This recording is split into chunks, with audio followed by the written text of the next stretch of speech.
Дојде и тој момент. Место да се делат субвенции, некои американски држави размислуваат да ги оданачуваат електричните возила. Причината е едноставна.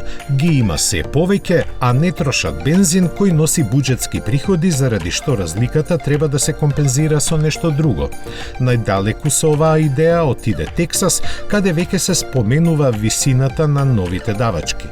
Првичните бројки кажуваат за суми меѓу 200 и 250 долари годишно, дополнително зголемени за уште 150, доколку се поминуваат поголеми километражи. Веќе е изготвен и предлог закон кој, поддржан од републиканците кои се на власт, може да стапи на сила уште овој септември. Се проценува дека со него ќе се обезбедат приходи од дополнителни 38 милиони долари кои секоја година ќе се удвојуваат.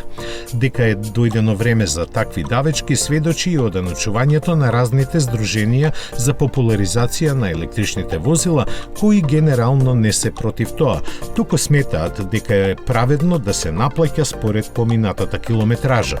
Она што во јавноста малку се знае е и фактот дека во 20 на американски држави сопствениците на електрични возила плаќаат помеѓу 50 и 200 долари поскапо за регистрација.